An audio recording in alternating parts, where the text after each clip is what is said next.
ക്ലാസ്സൊക്കെ കഴിഞ്ഞ് വന്നതാ ഒരാളെ ഞാൻ കുളിപ്പിച്ച് റെഡിയാക്കി ഇരുത്തിയിട്ടുണ്ട്, ഡ്രസ്സൊക്കെ മാറ്റി. അപ്പോൾ ഇന്നത്തെ ഹോം വർക്കും ക്ലാസ് വർക്കും ഒക്കെ കാണിച്ച് തരണ തിരക്കിലാണ്. വന്നു കഴിയുമ്പോൾ അതൊക്കെ ഒന്ന് കാണിച്ച് തന്നിട്ടേ ബാക്കി ഫുഡും കാര്യങ്ങളൊക്കെ കഴിക്കുള്ളൂ ആൾ.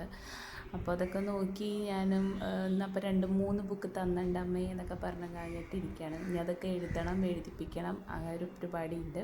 അപ്പോൾ അതിനു മുമ്പ് ഞാൻ അവന് ചോറ് കൊടുത്തു. ചോറിന് ഇന്ന് കടലുപ്പേരിയും മത്തി ഞാൻ തേങ്ങ അരച്ച് വെച്ചതാണ്, ഇന്നലത്തെയാണ്. പിന്നെ മീൻ ഫ്രൈ ചെയ്തതുണ്ട്, മത്തി തന്നെ. അപ്പോൾ അതൊക്കെ കൊടുത്തു. അവൻ്റെ ഭക്ഷണം കഴിച്ച് കഴിഞ്ഞിട്ട് ആ പാത്രത്തിൽ തന്നെ ഞാൻ രാവിലത്തെ 2 ഗോതമ്പ് ദോശ ബാക്കിയുണ്ടായിരുന്നു. അപ്പോൾ ഞാനത് കഴിക്കാമെന്ന് കരുതി.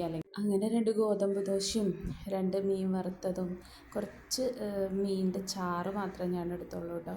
അതൊക്കെ എടുത്ത് ഞാൻ രാവിലത്തെ ഗോതമ്പ് ദോശ കഴിക്കുകയാണ്. അപ്പോൾ ദോശ കണ്ടതുകൊണ്ടാണ്, അല്ലെങ്കിൽ ഞാൻ ഉച്ചയ്ക്ക് ചോറാണ് കഴിക്കാറ്. ഇന്നിപ്പോൾ ആ ദോശ ബാലൻസ് ഇരുന്നുകൊണ്ട് അത് കഴിച്ച് അവസാനിപ്പിച്ചു. പിന്നെ ബാലൻസുള്ള മീൻകറി ഒന്ന് ചൂടാക്കി വെക്കുകയാണ്. ഞങ്ങൾക്കിവിടെ മീൻകറി വെച്ചാൽ ഒരു 2-3 ദിവസം എങ്ങനെയായാലും ഉണ്ടാവും കേട്ടോ. പിന്നെ അവൻ്റെ കോൾഡ് ശരിക്കും വിട്ടു പോയിട്ടുണ്ടായില്ല. അപ്പം ഞാൻ ദിവസത്തിൽ ഒരു പ്രാവശ്യമെങ്കിലും അവനൊന്ന് നെബുലൈസ് ചെയ്യിപ്പിച്ചിട്ടാണ് ഇരുത്താറ്. പിന്നെ ചൂടുവെള്ളം തന്നെയാണ് ഇപ്പോഴും കൊടുക്കുന്നത്. അപ്പോൾ വന്നതെങ്കിൽ കംപ്ലീറ്റ് ആയിട്ട് മാറിപ്പൊക്കോട്ടെ എന്ന് കരുതിയിട്ടാണ്.